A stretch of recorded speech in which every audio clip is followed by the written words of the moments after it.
bring down the cost of living. Investing in small businesses and entrepreneurs. Do we have any small businesses in the house?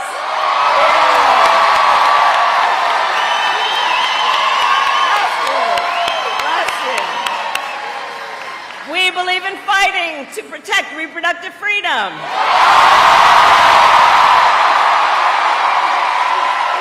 And we will always fight to keep our nation secure and honor our military service members.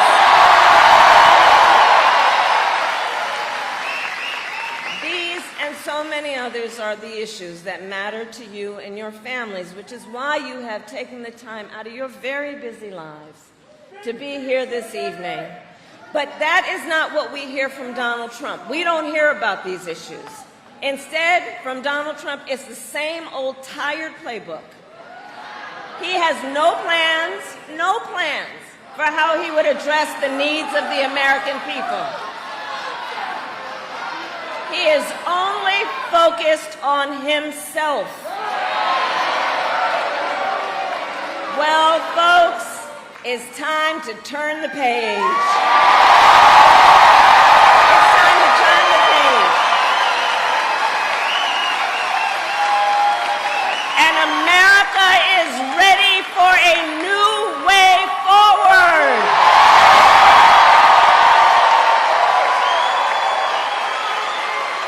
And ready for a new, optimistic generation of leadership for our country.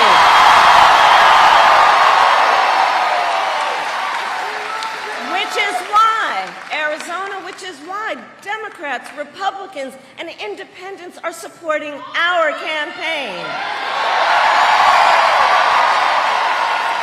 Because they know we need a president who works for all the American people.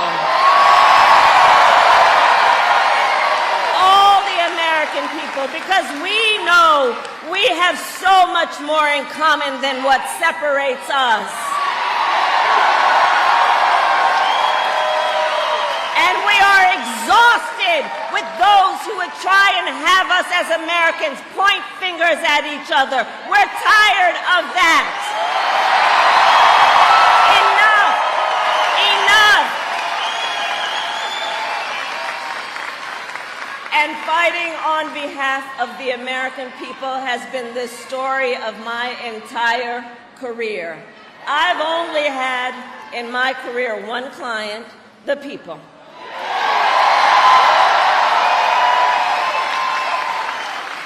As a young courtroom prosecutor, I stood up for women and children against predators. As Attorney General of California, I took on the big banks, delivered $20 billion for middle-class families who faced foreclosure. I stood up for veterans and students being scammed by the big for-profit colleges. I stood up for workers being cheated out of their wages. I stood up for seniors facing elder abuse, and it is my pledge to you as President of the United States, I will always fight for all the American people.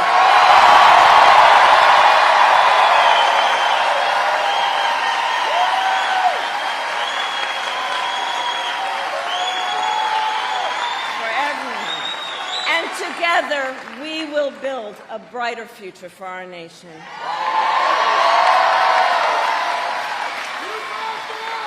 A future where we build, for example, what I call an opportunity economy, where everyone has the ability to compete and have a real chance to succeed. Under my economic plan, we will bring down the cost of housing. Arizona, you know that's an issue we need to deal with. We will help first-time home buyers with their down payment, with $25,000 down payment assistance. We will help entrepreneurs start and grow small businesses, knowing you are the backbone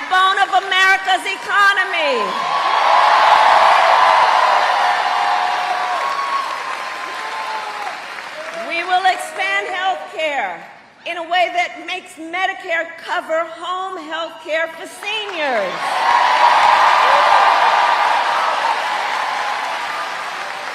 Because we know it's just not right that people have to spend down all their money to qualify for Medicaid to be able to take care of what is basically about dignity when it comes to home health care. It's about dignity. And so part of my plan is to recognize you who are members of what we call the sandwich generation, who are taking care of your young children and your parents at the same time.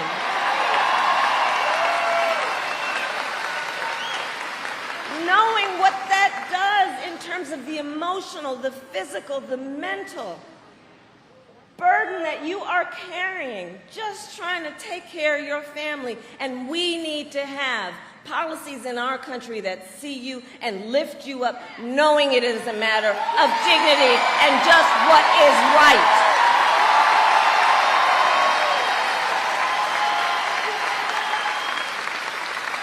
We will lower the cost on everything from health care to groceries, taking on, for example, the issue of corporate price gouging. I've done it before, and I'm going to do it again.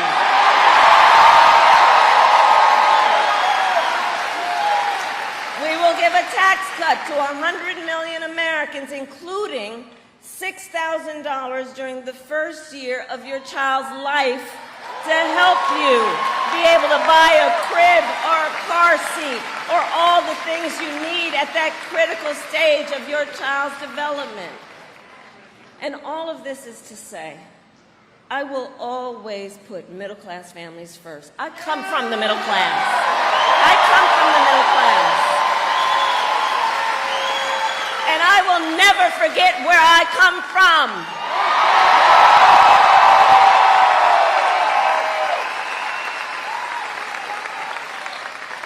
Now, Donald Trump has a different plan. Just Google Project 2025. And I continue to say, I can't believe they put that in writing. You know, they published it, they bound it, and they handed it out. They're out of their minds. And it is a detailed, dangerous blueprint for what he will do if he is elected president again. Donald Trump will give billionaires and corporations massive tax cuts. Cut Social Security and Medicare is what he would do. And impose what I call a Trump sales tax, a 20% tax on everyday goods and necessities, which will cost, the economists have said, the average American family nearly $4,000 more a year. On top of this, Donald Trump intends to end the Affordable Care Act. Now, Arizona, I was a member of the United States Senate during that time, when he was president and kept trying to get rid of the Affordable Care Act. And I'm going to tell you about one particular night, which has a direct connection to all of you. So that one night, it was late in the night. They were trying to get rid of the Affordable Care Act again, and it required one more vote to keep it intact. And that vote was the late, great John McCain.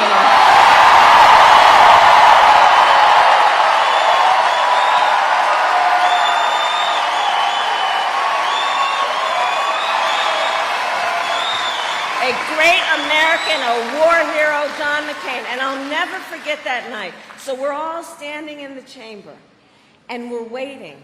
And then, you know, in the Senate chamber, there are these big wooden doors. And it was like out of a movie. The wooden doors broke open.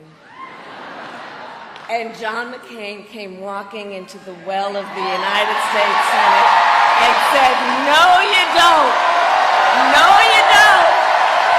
No, you don't."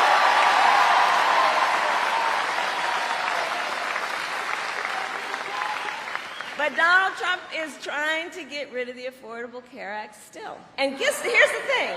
He has no plan to replace it. Oh, you watched the debate. You watched the debate. So remember, he's got, quote, concepts of a plan. Concepts. Okay, so let's think about that. You know, I've said, because it's true, he is an unserious man. And the consequences of him ever being president again are brutally serious. Because think about this, concept of a plan. So he's basically going to threaten the health insurance of 45 million Americans based on a concept. And take us back then to what? To the time when insurance companies had the power to deny people with pre-existing conditions? Well, we are not going back.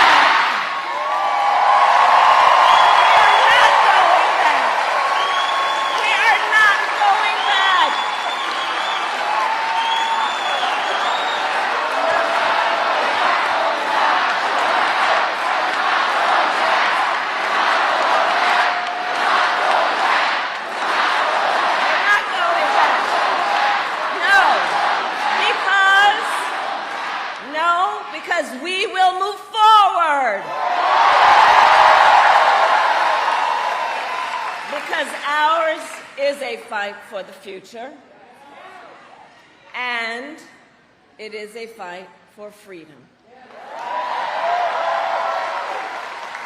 Like the fundamental freedom of a woman to make decisions about her own body and not have her government tell her what to do. And we remember how we got here. Donald Trump, when he was president, hand-selected 3 members of the United States Supreme Court with the intention that they would undo Roe.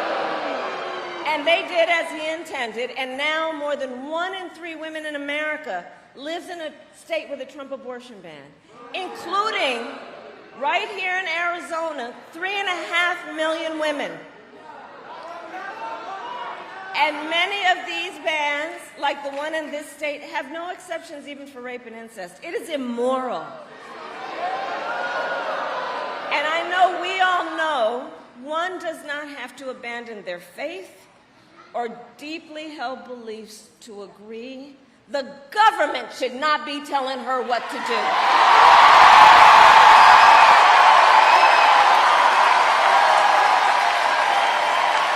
Not the government. If she chooses, she'll talk with her priest or her pastor or her rabbi or her imam, but not the government. So Arizona, we need to fight this battle on every front, and in this election, you have the chance on the state level to vote yes on Proposition 139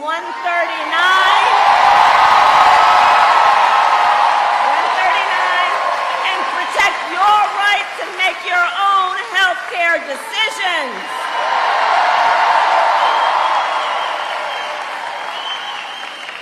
And then, when Congress passes a bill to restore reproductive freedom nationwide, as President of the United States, I will proudly sign it into law. Proudly.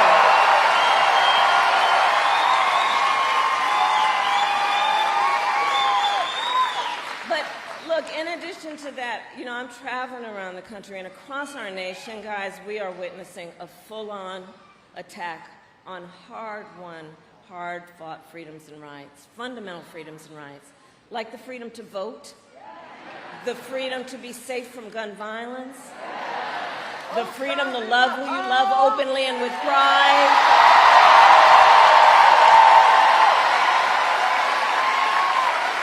and the freedom to breathe clean air and drink clean water.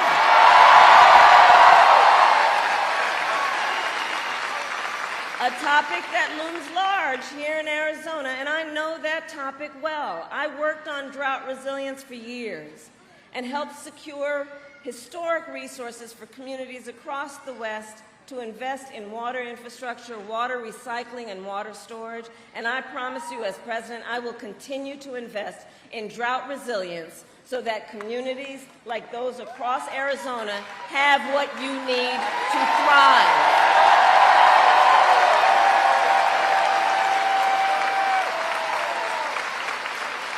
So look, so much is on the line in this election. 26 days to go. And this is not 2016 or 2020. The stakes are even higher because, remember, a few months ago, the United States Supreme Court told the former president he is effectively immune from whatever he does in office. Now, because you all know, just imagine Donald Trump with no guardrails. He who has vowed if he were reelected he'd be a dictator on day one, who will weaponize the Department of Justice against his political enemies, and who has called for the, quote, termination of the Constitution of the United States of America.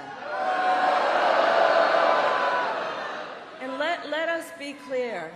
Someone who suggests we should terminate the Constitution of the United States should never again stand behind the seal of the President of the United States of America.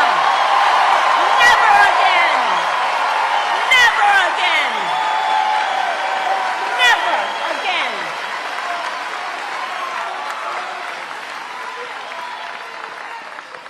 So it all comes down to this.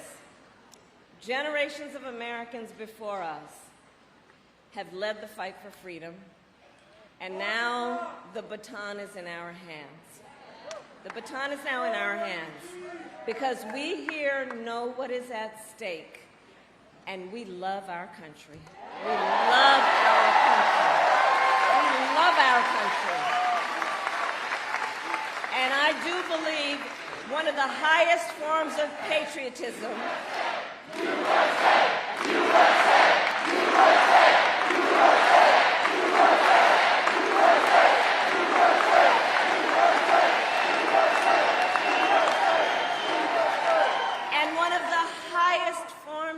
patriotism, of the expression of our love of our country, is to fight for the ideals of our country and to fight to realize the promise of America.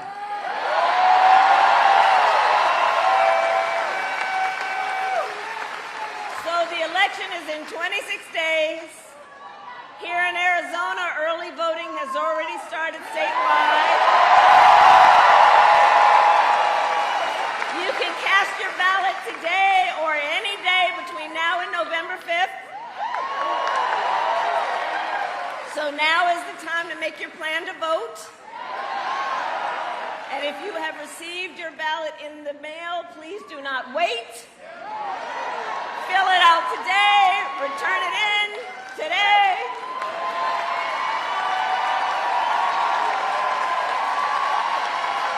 I think some of you have. Because, folks, the election is here. The election is here, and we've got to energize and organize and mobilize. And please, let's always remember, your vote is your voice, and your voice is your power. And so, Arizona, I ask you, are you ready to make your voices heard?